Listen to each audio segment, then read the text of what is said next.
پہلی بات جو ان عورتوں نے بتائی وہ یہ کہ ہم چاہتی ہیں کہ خاوند ہمارے ساتھ اچھی کنورسیشن کرے اور ہمیں مینٹل یا ایموشنل سپورٹ دے. یعنی بات چیت کرنا، عورت کو ایموشنل مینٹل سپورٹ دینا، یہ عورت کے لیے یوں سمجھیں کہ کھانے پینے سے بھی زیادہ ضروری چیز ہوتی ہے. اور اللہ کی شان کہ آج کل کے خاوندوں کے پاس فرصت ہی نہیں ہوتی، وہ بیوی سے بات ہی نہیں کرتے. آدھا فکرہ بیوی بولے گی تو اس پر ناراض ہو کے چیخنا شروع کر دیں گے.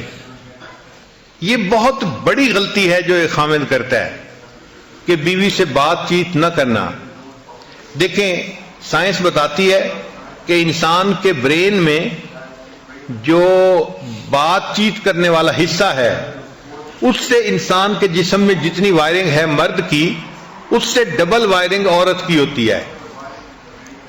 یعنی مرد کے برین سے جسم کے اعضاء کی طرف وائرنگ آدھی ہوتی ہے اور عورت کی نیچرلی اس کے برین سے اس کے جسم کے اعضاء کی طرف جو وائرنگ ہے وہ ڈبل ہوتی ہے.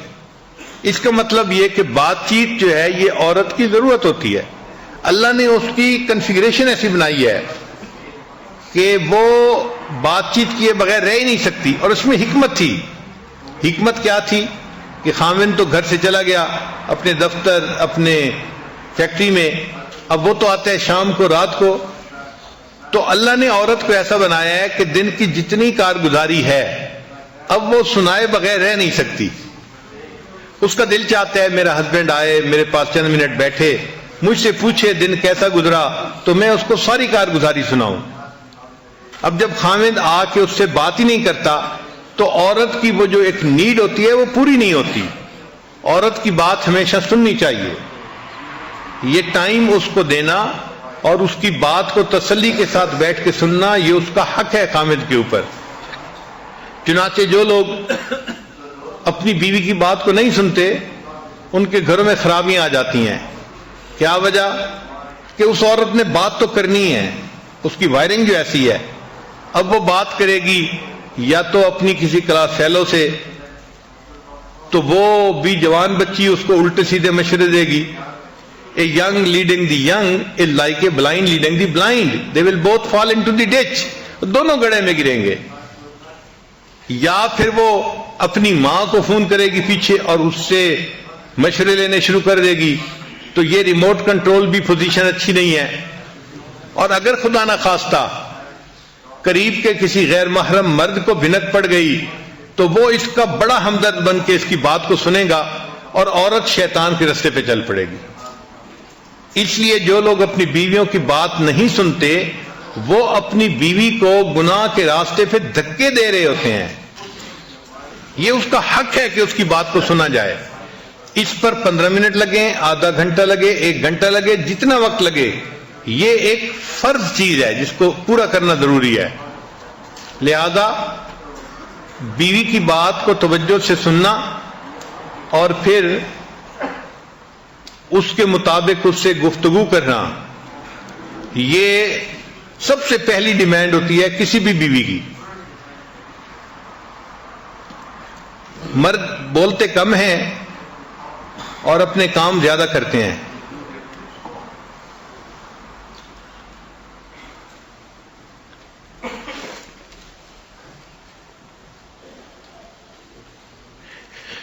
پھر ان عورتوں نے کہا کہ ہم ایسے خاوند کو پسند کرتی ہیں کہ someone who is striving for excellence in spirituality، کہ جو روحانیت میں آگے بڑھنے کے لیے کوششیں کر رہا ہو، ایسا خاوند ہمیں اچھا لگتا ہے. یعنی جو چاہے کہ میرے اندر سے روحانی بیماریاں ختم ہو جائیں، شہوت، غضب اور بخل، ہرس، عجب، تکبر، کینہ، یہ بیماریاں میرے اندر سے ختم ہو جائیں اور اس کے لیے وہ کوشش کر رہا ہو، تو ان کو ایسا خاوند اچھا لگتا ہے کہ ہمارا خاوند اپنے اندر اخلاقی اقدار پیدا کرنے کے لیے کوشش کر رہا ہے. اس بات پہ وہ بہت خوش ہوتی ہیں.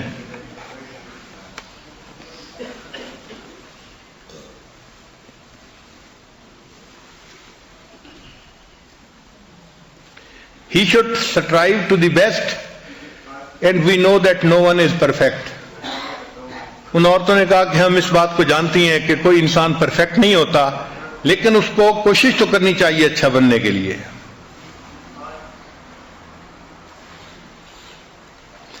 پھر ایک ان کی ریسرچ یہ تھی کہ someone who is sensitive to know what is happening with me، کہ خامد ہمیں ایسا اچھا لگتا ہے کہ جس کو یہ فکر ہو کہ ہمارے ساتھ کیا گزر رہی ہے وہ معلوم کرے، پوچھے ہم سے، ہمیں موقع دے بات کرنے کا، بتانے کا.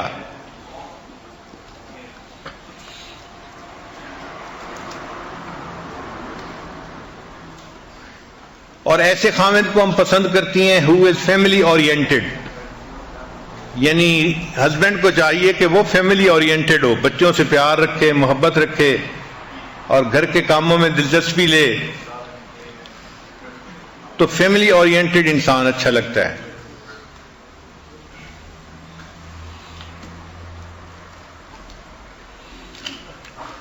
اور ایک پوائنٹ آخری انہوں نے بتایا کہ ہم چاہتی ہیں کہ ہمارا ہسبینڈ ایسا ہو کہ جس کی اچھائیوں کی وجہ سے اس کے سامنے سبمٹ کرنے کو ہمارا دل چاہے، یعنی ہمارا دل چاہے کہ ہم اس کے سامنے جھک جائیں اور اس کی ہر بات کو تسلیم کر لیں. تو یہ بات ٹھیک ہے کہ انسان کو گھر کے اندر اتنے عمدہ اخلاق کی زندگی گزارنی چاہیے کہ بیوی اس کے اخلاق کی وجہ سے اس پہ قربان ہو جائے.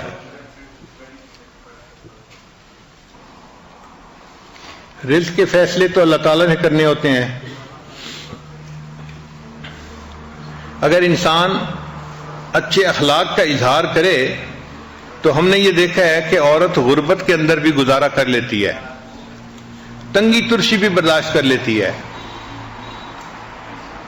مگر اس کو محبت ملے، پیار ملے. ہم بہت چھوٹی عمر میں تھے، پرائمری اسکول میں پڑھتے تھے، دوسری تیسری کلاس میں.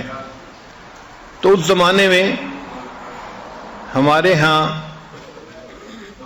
کچھ آدمی آتے تھے مداری دکھانے والے، بندر کے کرتب، ریچھ کے کرتب. تو ہماری یہی ایک جو ہے وہ سمجھ لیں کہ آؤٹنگ ہوتی تھی. اس زمانے میں نہ سیل فون ہوتے تھے، نہ کوئی ٹی وی کی سکرین ہوتی تھی، بہت نیکی کا سادہ زمانہ تھا. تو جب کبھی وہ ڈگڈگی بجاتا نا مداری، تو سارے بچے محلے کے اکٹھے ہو جاتے تھے اور اس کا تماشا دیکھتے تھے. تو بندر کا تماشا وہ دکھاتے تھے کبھی کبھی. اس بندر کے تماشے میں جو سب سے ایک اہم ایونٹ ہوتا تھا وہ یہ کہ مالک بندر کو کہتا تھا، اچھا تو اپنے سسرال جائے گا تو کیسے جائے گا؟ اور بندر یہ سنتے ہی اپنے سر کے اوپر ایک ٹوپی رکھتا اور کوئی چیز ہاتھ میں پکڑتا اور پھر وہ اپنے کمر کے اوپر ہاتھ رکھ کے ایسی شان سے چلتا تھا کہ جیسے معلوم نہیں کون شہزادہ آ رہا ہے. یعنی اس چھوٹی عمر میں ہم نے بندر کو ایسا کرتے ہوئے دیکھا ہے. تو عزت تو کرتے ہیں سسرال والے جتنا کر سکتے ہیں، مگر ایکسپیکٹیشن بھی داماد کو ریئل ہونی چاہیے، جو ریئلسٹک ہوں، اور وہ اپنے آپ کو گھر کا فرد ہی سمجھے اور محبت پیار سے زندگی گزارے. دنیا کی زندگی تو گزر جائے گی، لیکن اگر محبت پیار سے رہے تو اللہ کے ہاں کامیابی ہوگی. اللہ تعالی ہمارے گھروں کی پریشانیوں کو دور کرے اور بچوں کو اللہ تعالیٰ خوشیوں بھری زندگی نصیب فرمائے. وآخر دعوانا ان الحمد للہ رب العالمین.